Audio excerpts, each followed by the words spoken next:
Master District Attorney, champion of the people, defender of truth, guardian of our fundamental rights to life, liberty, and the pursuit of happiness.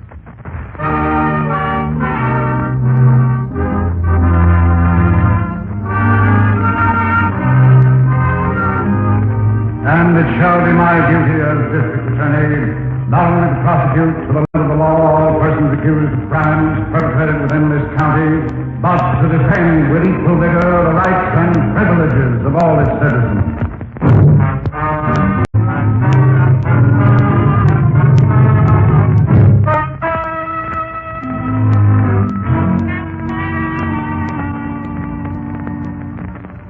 As our case opens tonight, your district attorney and Harrington are seated at a council table in a hot, stuffy courtroom. They've been impatiently awaiting the return of a jury who have spent many hours deliberating a verdict. Word has come that this verdict has been reached. Spectators have filed into the room. The judge has returned to the bench. Finally, a side door is opened, and the jury returns. Silently, they enter the jury box. An air of tense excitement grips the court as the clerk calls upon the foreman of the jury to rise. In droning tones, he asks, "How say you? Do you find this defendant guilty or not guilty?" We, the jury, find him not guilty. Huh? Oh, Chief, did you hear that? Yes, I heard it. Oh, what a swindle. I don't understand it. Why, a bunch of 10-year-old kids that know Stanley committed that murder. I thought we had everything we needed on this one. But evidently there was a reasonable doubt in the minds of the jurors. A reasonable doubt. Oh, look at Stanley grinning all over the place. He should be. He'll never be as lucky again. Oh, look at... Hey, he's coming over here. Oh, yeah. Hiya, Mr. D.A. Hello, Stanley. Ain't you going to congratulate me? For what? For winning the Duke. You still done that killing, Stanley? Hey, how did jury call it? That's what they pay off on. See you later, boys. Oh, brother. How could they let that punk off? I don't know. One thing is certain, though. What's that, Chief? This merely postpones Mr. Stanley's engagement with the chair. How come? He's a professional killer and will continue to be one. The next time we pick him up, we'll make it stick.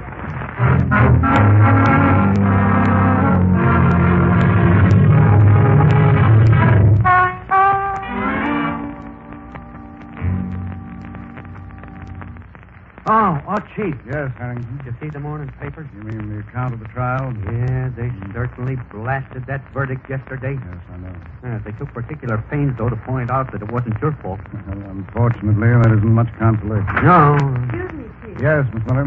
There's a Mrs. Clark in the outer office. Yes. She was one of the jurors on a Stanley case. Oh, does she want to see me? Yes, sir. Yeah, what about? Well, I don't know. She said it's important. All right, have her come in. Yes. Wonder what this is, Chief. I don't know. You remember Mrs. Clark? Oh, yes, of course. How do you do, Mrs. Clark? This is Mr. Harrington. How do you do, Mrs. Clark? Sit down, won't you? Very well. Now, what can I do for you? Well, I have something to tell you. It has to do with the trial. Yes? I feel that there's something very suspicious about the verdict. That's why I came here. Yeah, you better get your pad and pencil, Miss Miller. I have it right here. I'll take this down, Chief. Thank you. And just what are your suspicions, Mrs. Clark? Well, in the beginning, most of us believed that Stanley was guilty of the murder. But there was one man especially who insisted he wasn't. And, well, he had a lot to say about it. Yeah, who was that? Mr. Taylor, he was the foreman. Yes, I remember. He insisted that Stanley was innocent. And what did he base this on? Well, he never would give a reason. Just kept saying he knew he wasn't guilty. Well, how did he get everyone else to come around to his way of thinking? Well, the first change came when we were taken out to lunch the second day. This Mr. Taylor sat with two other men on the jury. And when we returned, well, they had changed their vote to not guilty. Did they give any reason for this change? No. These two men were more or less leaders. Their changeover gradually influenced most of the others. And finally, by the third day, another juror and myself were the only two who were for conviction. Well, what made you both switch? Well, at dinner time, this Mr. Taylor sat with the man who was siding with me. Whatever went on there made him change his mind. So after dinner, you were the lone hope. Yes. And then you finally just gave up. Oh, no. No? Well, I mean, I was prepared to stand my ground to the finish when I received a message from an attendant. It was about my son. Yeah. It said he was coming home on a final furlough before going overseas, and he'd only be in town overnight. And, of course, you wanted to see him. Yes. And besides, by this time, all the others agreed he wasn't guilty, so I voted with them. Well, I can understand that. But the message wasn't true, sir. What do you mean? My son called me this morning from camp. He knew nothing about it. Hey. That's really what convinced me I should come here. Well, I'm certainly glad you did, Miss Clark. You think that Taylor guy had anything to do with the phony message? I don't know. Well, I think we should try to find out. I'd like to have a talk with this man, Taylor, to find out where he can be located, Harrington, and bring him in for questioning.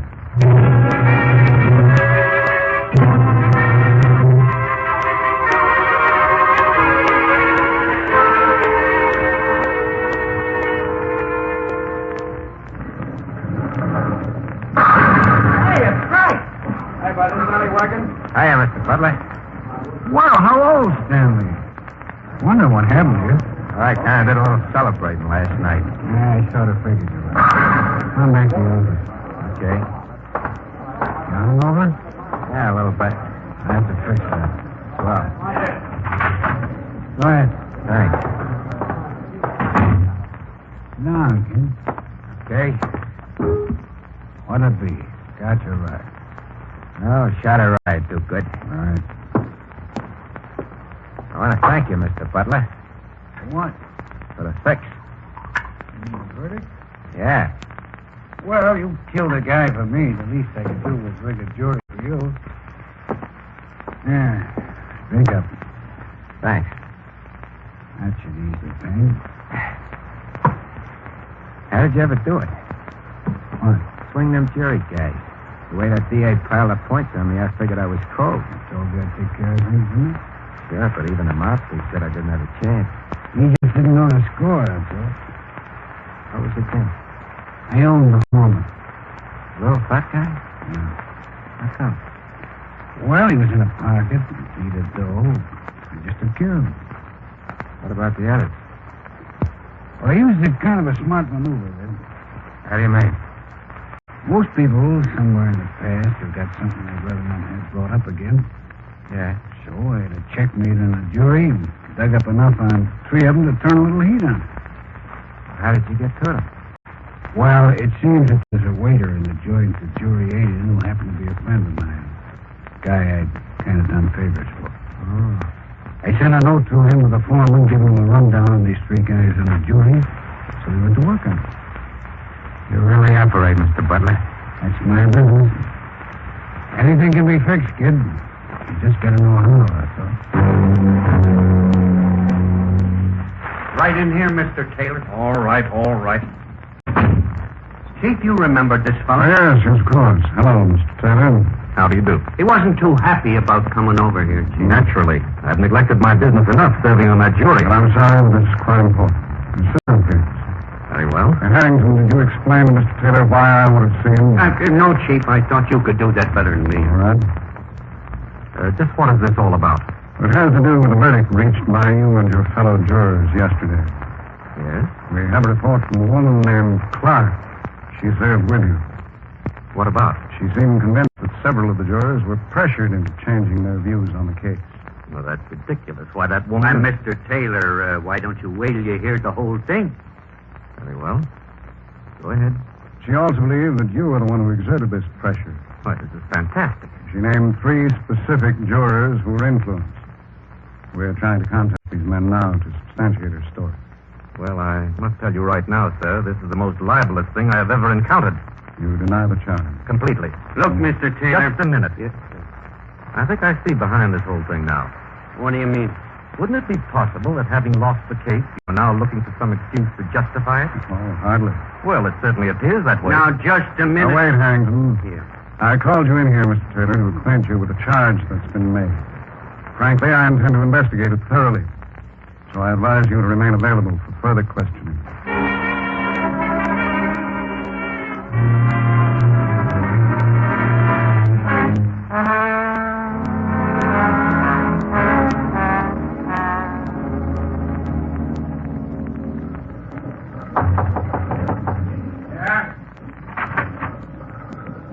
see you for a minute, Mr. Butler? Oh, come in, Sid. What are you doing here? Something has come up. I had to talk to you. Wasn't very smart of you to come here. I had to. Well, what is it? I've just come from the district attorney's office. What are you doing there? He sent for me. What for? A woman on the jury has charged that I was responsible for the acquittal. Oh, what? She implied that I exerted pressure. How would you know? Well, that isn't a point, Mr. Butler. The fact remains the charge has been made. The DA said he's going to make a thorough investigation. Okay, let him investigate. But if those men I influenced should talk. Well, I have a reputation to think of, Mr. Butler. I'm a respected man. sure. You've got to do something. You have to help me. Look, Taylor, nothing's going to happen. How do you know? Just take my word for it. I'm sorry, that isn't enough. No? No. I demand a guarantee of protection. The same protection you gave to Stanley. You demand it. Huh? I most certainly do. Don't forget, you have as much to lose as I How have. do you figure that? You were responsible for my swaying that jury. So? If the district attorney were to find that out, you'd be in this thing, too. How do you figure the DA would find out about me? Well, I have... You, too? Possibly. Yes. It's very interesting. Who's that? Hey, Stanley. Come in.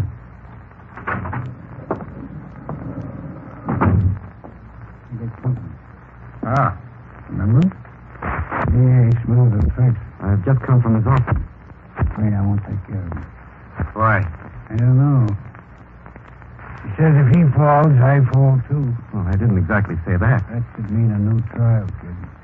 Hey, now, wait a We minute. can fix that, though. How? Remember that favor you owed me? Huh? You promised me one on the hook. Oh. Well, what are you going to do about this, Mr. Butler? I'm taking care of it. How? Show him, Stanley. Right.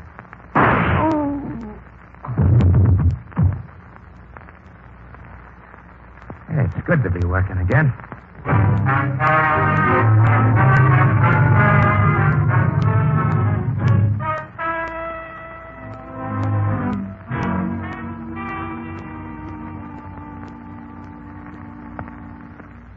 Excuse me, Chief. Yes. Here are typewritten copies of all the testimony we took. Oh, fine. Put them right on the desk. Yes, sir? Well, that should be just about all the evidence we need against Mr. Taylor. Yes. And all three of the jurors said they were willing to repeat this testimony in court. I know. One thing puzzles me, though, Chief. Yes, what's that? How did Taylor find out these things about the other three jurors? I'm almost certain he didn't. What do you mean? I think it was passed on to him by someone else. You think he was just acting as a stooge for Stanley? No, Stanley wouldn't have been smart enough to fix the jury either. Then who was it? I'm afraid I can't answer that. But I felt right along that Stanley had someone higher up behind him who was trying to save his neck. How do you know? Well, he's a professional killer. He commits murder for profit. Whoever his client was on this killing we tried him for could very easily be the one who helped him. And also the one who dug up the past of the men you just talked to and bought them with it. Yes? Well, I should think he'd be as important in this thing as Stanley is. He definitely is. However, we still have to learn his identity. Hi, Chief. Oh, come in, Harrington. Right. We're trying to locate you. How's John at headquarters? We talked to those three jurors. All of them admitted finally that Taylor had influenced them, both for acquittal, after he had threatened to reveal some damaging fact in their past. How do you like that? It's okay. I want you to get Taylor over here at once. Well, there ain't much chance of that, Chief. Why not? His body was found about half an hour ago out in Fairview Park. Oh, And laying next to him was a cop with 2 bullets in his chest.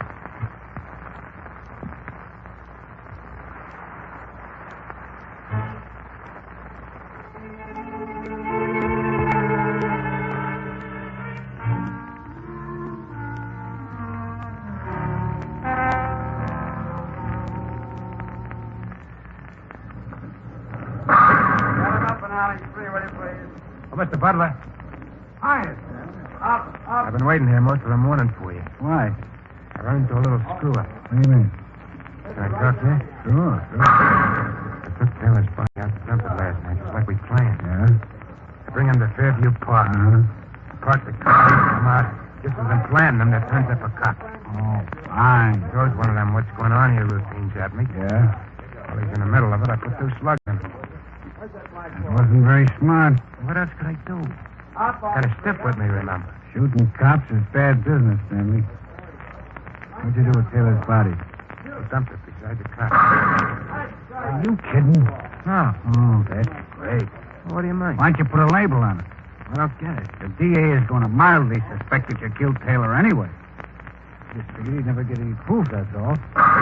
Finding that cop beside him is something different. They'll turn the whole force loose on you, kid. No, that's okay. It ain't with me, Stanley. Get a piece of this thing, too. What do you want I should do? Well, you better go on.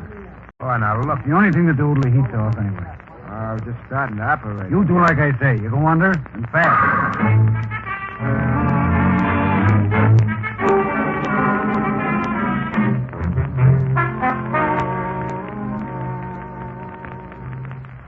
Where's the chief, Miss Miller? Oh, he's been over at Taylor's office doing some sort of an investigation on him. Well, what good does that do now? Well, he believes that Taylor was acting for someone else when he picked that jury. Sure he was, but Stanley. No, Harrington. The chief believes there's someone above Stanley. Above? Who? Well, that's what he's trying to find out. Yeah, well, I hope he gets something. Yeah. Any word on Stanley? Not yet, but there's a pretty healthy search on for him. Mm-hmm. How's the policeman? The one who was shot? Yeah, I just checked City Hospital. Conditions about the same. I see. Has he regained consciousness yet? No? Well, if he should die, then there's no way of proving that Stanley did the shooting. That's right, unless we come up with some new evidence. Oh, hi, Chief. How'd you make out? I think I found something. Good. Was this in Taylor's office? Yeah. What is it, Chief? Well, I did a pretty thorough check on his business affairs. Yeah? The representative of his bank worked with me. Uh-huh. I learned that he'd had a good deal of financial trouble lately. He owned several small enterprises, and they were all heavily mortgaged. Yeah? These mortgages were held by a man we're all familiar with, Who's that? Mr. Joe Butler. What? The fixed guy, huh? That's right. How did Taylor get mixed up with him? Joe Butler has many legitimate investments, and these were some of them. Oh. Just before the trial, these mortgages were canceled. What you mean, called out? Yes, and there's no record of Taylor having paid. Well, that sounds like Butler made a deal with him. Yes, Miss Miller, it certainly seems that way. Well, that sure looks like the tie-in, all right. Yes. So, any word on Stanley? No, not yet. And how is that cop? He's still unconscious, Chief. Are there any clues at all on the thing? Just 2, the bullets and some tire tracks that were found. Police lab is working on both of them. What are you going to do on this Butler angle, Chief? I intend to pay a call on him When? right now.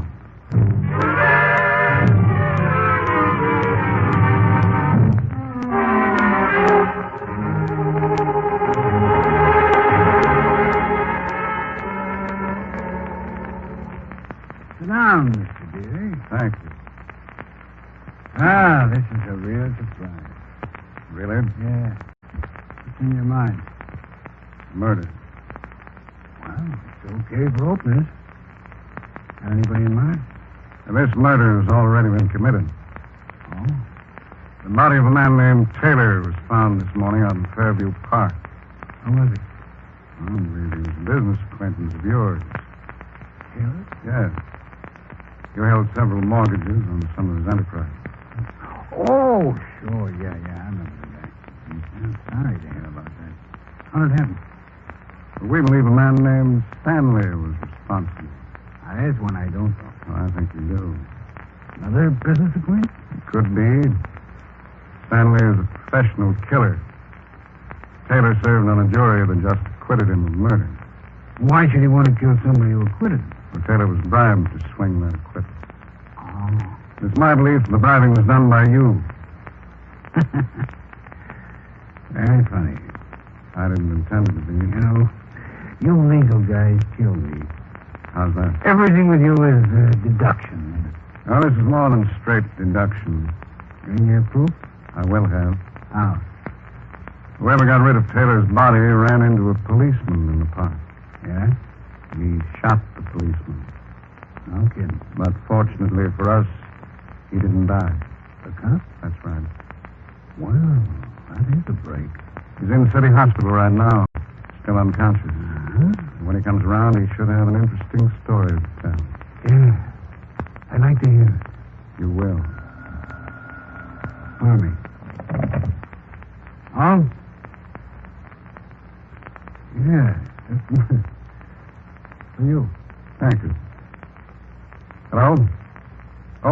Harrington.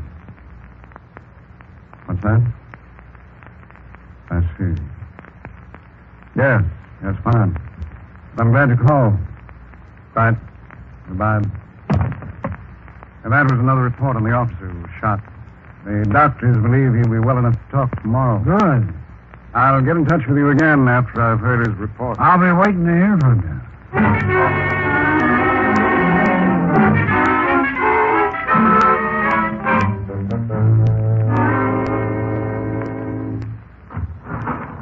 This is Fort. Thanks.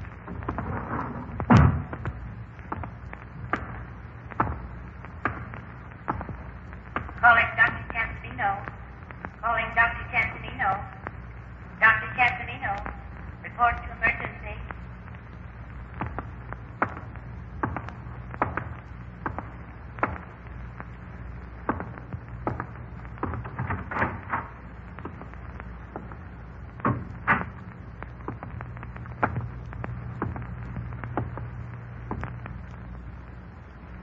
Okay, Copper. This time and take. Put on those lights, Harrington. Right, Bob. I want it. All right. Stanley, drop that. Let go of me. Drop it. Yes, good work, Harrington. Put the cuffs on him. Now, here is your district attorney. Well, ladies and gentlemen, I think the first thing I should tell you is that Stanley was tried again on the charge of first-degree murder, and with the evidence we gathered, we made it stick this time that he paid for his crimes in the electric chair. Yeah, and that little visit was long overdue, Chief. Yes, Harrington, it was. Chief, I think you should tell the device you used to trap him. Well, it was really a desperation measure. You see, the call I received from Harrington when I was in Butler's office was a report that the police officer had died. I knew that his death just about eliminated any real chance we might have to pin the murder on Stanley. Feeling that Butler was working with the killer and also knew his whereabouts, I trumped up the story that the policeman was recovering. I hoped this would goad them into getting rid of him before he could talk. Which it did. We spent most of the day in that hospital room waiting for Stanley to show. He didn't know that the body in the bed was a dummy. Oh, with the lights out, he couldn't tell. You forgot about Butler, Chief. Oh, yes. Well, Mr. Butler has been sent to prison for a long term for his part in the affair. You see, Stanley thought Butler had double-crossed him in the hospital story, so he implicated him in the killing. Well, that's what usually happens, isn't it, Chief, when thieves fall out? Yes, it is. Thank you, and good night.